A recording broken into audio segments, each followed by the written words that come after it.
Hi, Paul Thompson here. I'm going to show you my demo for hammers, which is called Last Gasp. And I'm going to talk you through some of the choices that I made arranging it and how I've programmed the drums, but also some of the choices I've made while mixing it and how I'm producing the track. So before I do anything, I'm just going to play the track down and I'm going to flick through some of the tracks, the individual rhythm tracks, so you can see what I've done.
Okay, so you can see it's fairly straightforward, standard cinematic percussion programming. Now, what I'm tending to do here is I'm using quite a lot of Quantize. And part of the reason for that, I've talked about this before, but part of the reason for that is that I want it to have a very, very locked in feel. Now, the tracks that I'm choosing to quantize more fully are the tracks which are the kind of framework, if you like. And then things that I'm putting on top of that can tend to be, you know, with a little bit of quantized strength, like here, I'm only using 86%. And so I'll tend to kind of dial the strength back on some of the tracks to give it a slightly more human feel. The first thing I want to say is I've kind of sweetened some of this stuff, but actually the sound that you get out of the box with hammers, thanks to Charlie's genius of production playing, drum selection, but also his sound aesthetic, is insanely hard hitting. So these bass drums, for example, you can hear that it's like, I'm using the toms as well for that kind of thing. And I've got the solo toms here. And also the 2-player patch. And you can see that I've got a little bit of something going on here. So the B41 that you can see here, if I just give that a little nudge, you'll see that that is going into a cinematic rooms plugin. It's the Amethyst Hall, which is just the one it boots up with, and I just really love it. It's really, really cool. It's got a great sound. And I'm just using that just to give a little bit of extra boom to stuff. So that is one of the actually, if I show you as I'm going through and talking about stuff, let's go to all so you can see my my extra bits. So here are the sends from the drum channels, and then so my drums feed into one of these channels depending on what treatment I want to give them, and then those channels have their own feeds as well, or I can just feed stuff direct. I mean, there's different ways of routing it. But what I've got on the effects that I've got here are, I've got the cinematic rooms, which I just showed you. I've got EOS with a 10-second delay for insano long stuff. I've got the CLA drums. That's a really cool sound. I'll show you when we get to that, to give you an example of that on 43. An EMT plate, again, it's like a vanilla plate sound. And then my Fatso. Now the Fatso is just something they use to add, you know, extra kind of girth, pump, whatever you want to call it. So let's go in and have a look at the programming. So it's all pretty straightforward for the first few bars. Now, in the toms here, you can see that everything is pretty much on the 16ths. It's all happening on the 16ths. If I just solo these two toms tracks and play from there, from bar 9.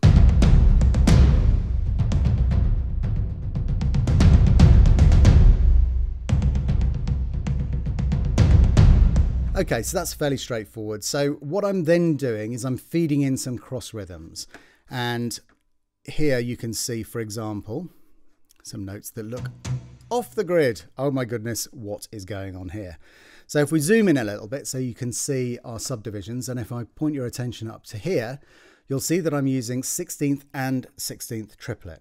Now on these cross rhythms and the triplet parts, I'm probably going to contradict myself, but I will tend to hard quantize these much more.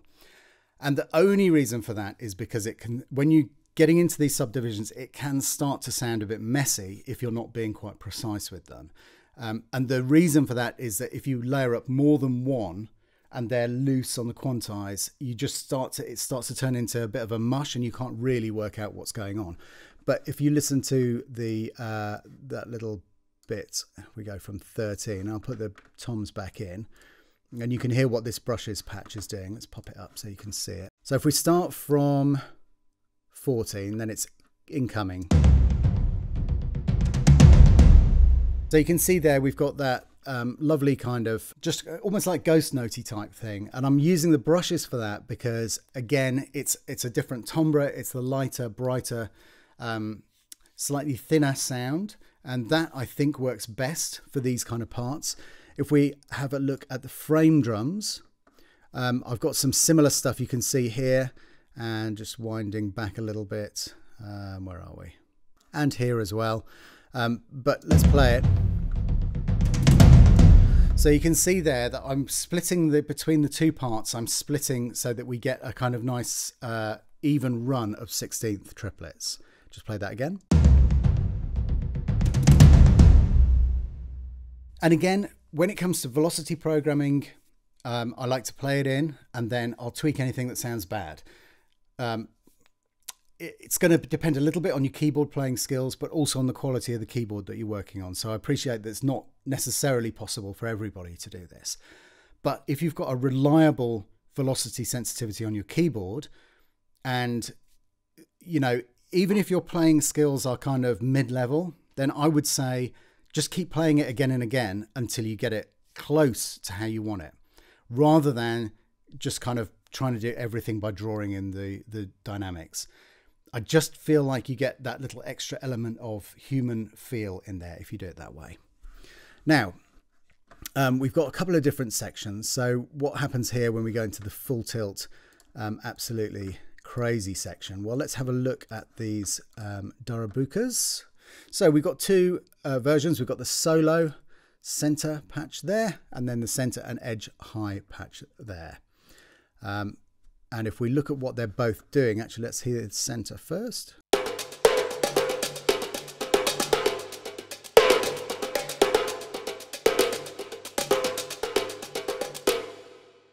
Right, so it's pretty straightforward, but what I'm doing, which you can probably hear and you can certainly see if you look at the heat map of the dynamics, is I'm playing with a kind of cross rhythm. So I'm trying to get a feel of, well, let's play it again.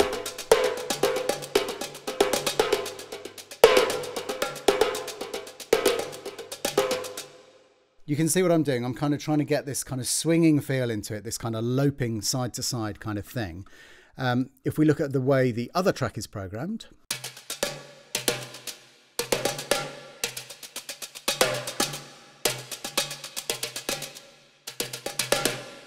two things I'm doing here. I'm leaving out a couple of the main beats, the main hits towards the end of the phrase, just to kind of push it slightly onwards into the bar. But also I'm accenting this offbeat as well, and that is also helping. It just makes it less metronomic. I'm just trying to think how to explain. It makes it slightly more unexpected sounding, if you know what I mean. So it's almost like, and I've done this sometimes, it's almost like taking a 16th pattern that's programmed straight and then shifting it by a 16th. So it's happening a 16th later compared to all the rest of the drums. That's a really good way of getting something that really kind of twists your mind, because the one thing that you want to avoid when you're programming in cinematic drums, cinematic percussion, is you want to avoid it sounding like you know, kind of slightly dodgy, because there are massive drums, but a slightly dodgy kind of backbeat or something like that. unless of course that's the effect you're going for. But basically there's a lot of kind of on the one stuff, and there's a lot of cross rhythms, and there's a lot of triplets and things like that. And that's the key, that's the source to getting this sound. It's getting all of those elements together. So if we play those two tracks on their own,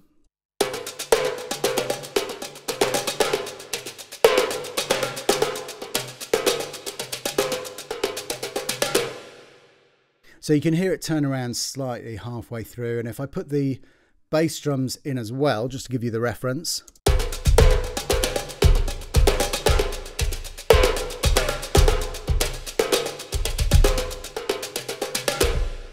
Okay, so you get the idea. Now, what's happening in the toms at this point? Well, we have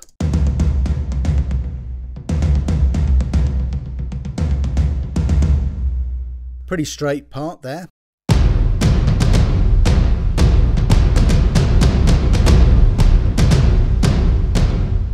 Okay, you get the idea. It's full Montague. Now, if we have a look at the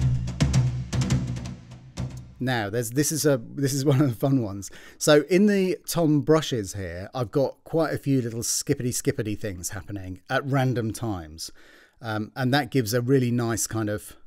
I'll put the bass drums in as a reference again. Check this out.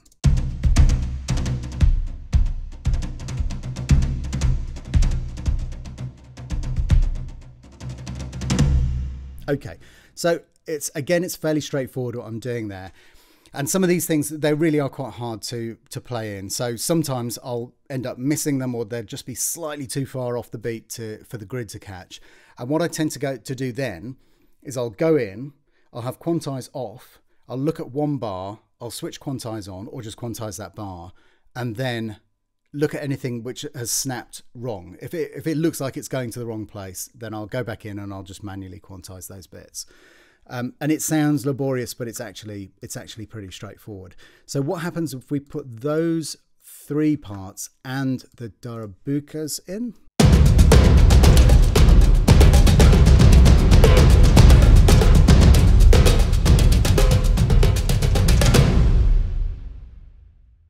And finally, the frame drums, again, doing a very similar thing to the toms brushes. They're kind of doing a skippity.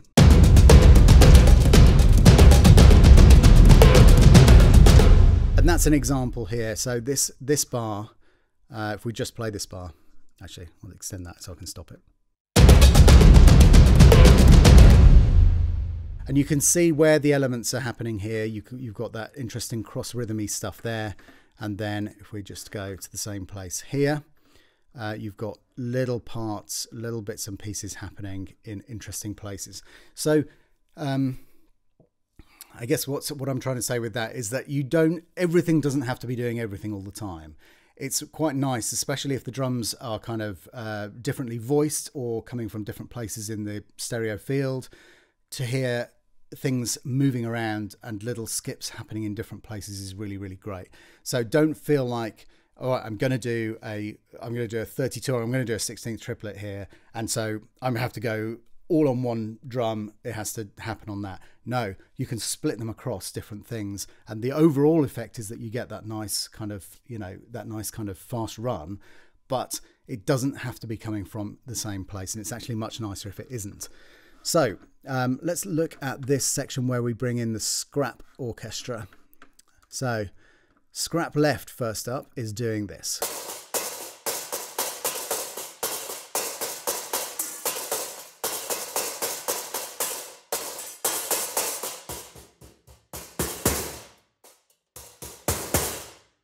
And again, if I pop the note velocity up so you can see it, I don't really know why when display's off, the note velocities all look at the same level. How weird is that? Don't know why that happens, but anyway, there we go. Note velocity on, so you can see again, it's all just kind of played in, and all I'm really doing, so it's giving you the high kind of eighth. Something to just kind of lock onto to brighten the whole thing up, but just to keep it steady. But what I'm using is the accents to delineate where the head of the note is, if you know what I mean. So there are these little parts here, and then it's kind of smashes out the fourth beat.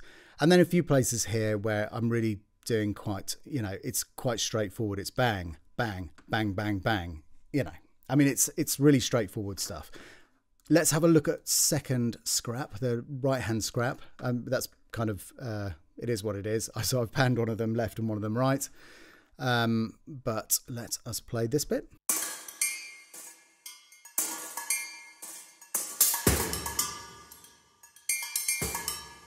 Okay, you get the idea. Now, this is like a kind of grabbing, this is like a playing the keyboard like it's a drum kind of vibe. And what I will do is I'll quickly search around and find where all the sounds that I want to use are.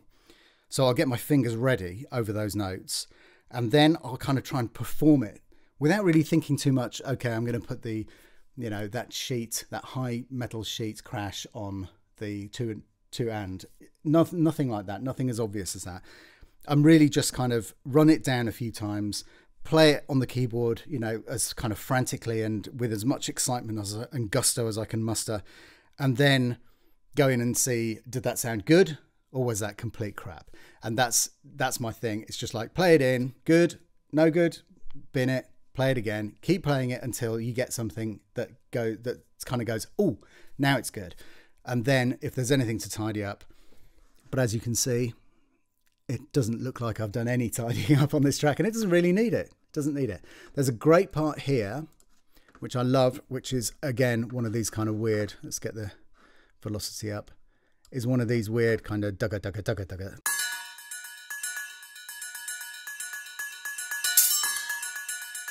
And that's the kind of thing that I mean when you discover, you know, you've got this little cluster of notes going on, and then you go, oh, wow, if I hit that one, I can go jugga jugga dum. It's that kind of thing. I mean, I'm a terrible drummer anyway, so, you know, take everything I'm saying with a pinch of salt. But I think that it's about establishing a kind of beat down, and then trying to get these parts that kind of splinter out or kind of explode upwards in whether it's the kind of frequency range, or whether it's like up or down, whether it's just something that comes outwards.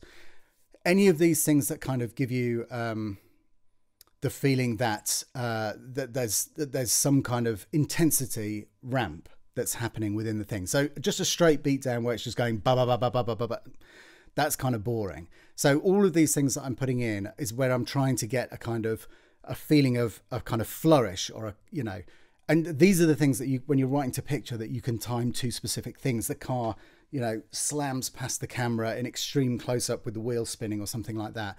Those are the moments when you, if you're doing that as a kind of action beatdown, where you can put these things, or even, you know, you put gaps and stuff like that. But I haven't used that technique in this track.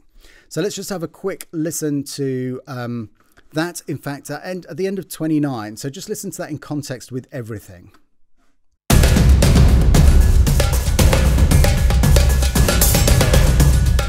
So do you see what I mean? It's kind of, it goes up at that point and kind of comes out, and it gives you that kind of feeling of ebb and flow. And that is pretty much it. The Cerdo part here is pretty cool, but again, it's not doing anything massively unexpected. Let's just solo that. Pretty straight. And here, actually, I'm using a different mic. I'm just using the overheads. So if I wasn't, let's just compare. Yeah. And I mean, this again shows the kind of crazy variety and range of sound that you can get from these recordings just by picking different mics or different mixes. The reason that I've used that at this point was because, as you can see, it's the last part that I programmed in. And it got to the point where there was so much happening in the lower frequencies that I just wanted to have something that had a different timbral image to it. And that enabled me to put something a little bit different in there. And if you're listening out for that sound, so, and then you listen to it in context.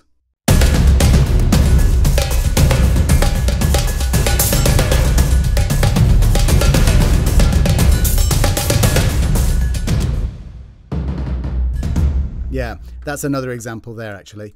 So that's where I'm using a cross rhythm. So if we just listen to that in the mix, and if I solo that with the toms, so that's giving you that kind of double, I don't know what it's called when drummers kind of do that with their, it's that kind of thing. And of course, within the library, which I haven't actually used on this track, but there are plenty of that kind of thing. So you could use those as well to achieve a very similar effect. So last of all, let's look at the processing and then we'll check out the mix bus. So you can see that there are two of these drum stems which feed into reverbs. This one feeds into the cinematic rooms and the super long one feeds into EOS here. Now, what else is going on there? Well, let's have a quick look through and I'll show you where we are. So 47 is clean. So wherever you see something going into 47, it's basically just passing through. It's not anything that I want to use effects on. So let's look at one specific example. The rototoms here are going to two different places. They're going to 41 and 43, which, if you will recall, are the cinematic reverb and then the CLA drums, followed by the Oxford inflator. What do those both give? Well, let's switch them both off and then I'll put them back in sequence.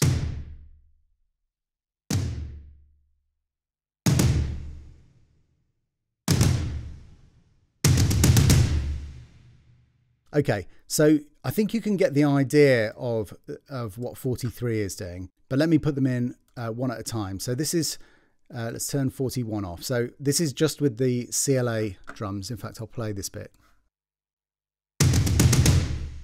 And off. So a little bit of an effect there, and the inflator. And off. Now, if I exaggerate that, so we're set, where are we? We're about -18, but if I dial it right up, then it's giving you that kind of thing.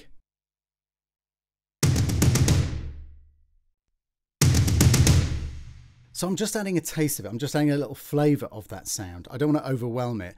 The sound from the library already from this mix one is already crazy intense, right? So if I just layer intense on intense on intense, it just becomes a giant mess. So what I'm trying to do is I'm just trying to add a little bit of extra salt and pepper to the equation. And with the reverbs, again, you know, people argue endlessly about reverbs. Reverb is just that thing where you probably get to the end of the track and then you go back and listen to it and think, I could use a little bit more reverb. That's quite often what Christian's suggesting to me when I'm sending him things to get his kind of feedback on stuff that I'm doing. And that will, you know, it's one of those things like where you have a level of it and then you kind of start to feel like you're putting too much on. And when you get to the end, you think, okay, that's great. And when you go back and actually dial it all up a little bit, and then you listen to it again, you go, oh, wow, okay, right, it sounds kind of fuller and richer now. So it is something that as you're working, you probably won't put quite enough on. And I just think about it maybe like the same kind of salt and pepper thing. It's like a chef seasoning something as they're going through, always going to add a little bit more, but not whacking tons and tons on right from the word go. So here again, I'm putting a little bit of that on, and I'm using that same reverb across quite a few of these tracks, that 41, which is the cinematic rooms. And the effect that it has is to kind of help bind the whole thing together slightly. So it's very, very useful. Now, here we go. So on the Darabukas, let's put in that middle beatdown section, and let's solo those. I am using 45, which, if you recall, is the Fatso. Let's get that up. Bang, there we are. And that is just an awesome, awesome sound. So what I'm going to do is I'm going to turn it off and then I'm going to switch it on halfway through.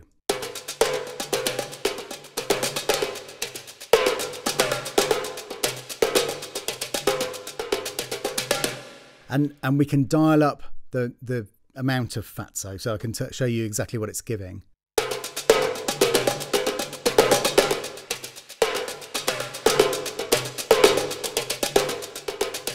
So you get the idea. It's filling in some of the richness in the underneath. I can put it on something that has more low frequency content just to make it even more obvious. So let's whack 45 up on here and check this out.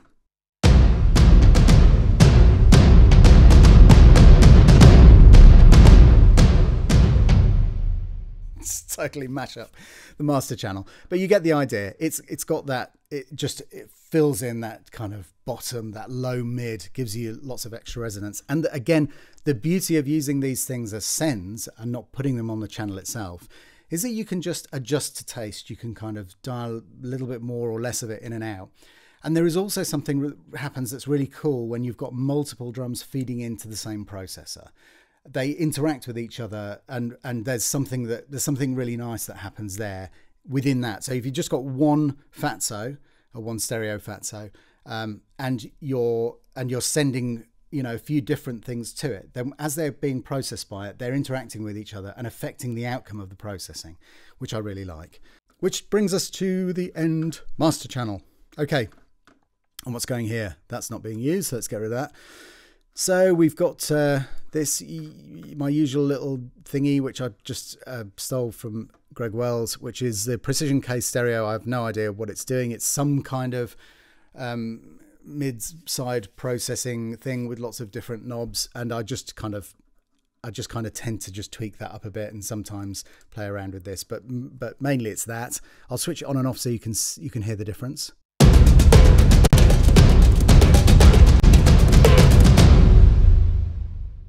So it is doing something really clever. Again, I should probably read the manual, but it's one of those things where I add it, and if I like it, it stays.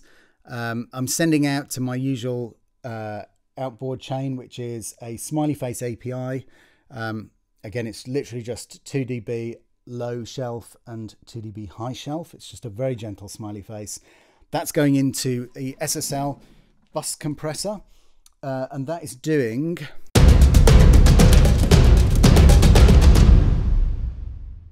really no more than 2 dB of compression. It's just kind of,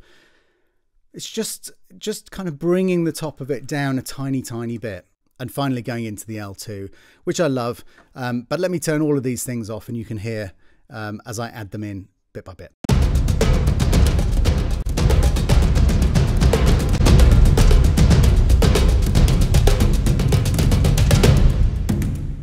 So you can see none of these are doing anything really drastic, but each step is adding that extra little bit of excitement and to contribute towards the overall thing. And I'm not really leaning on anything in particular to really kind of slam it all through one processor.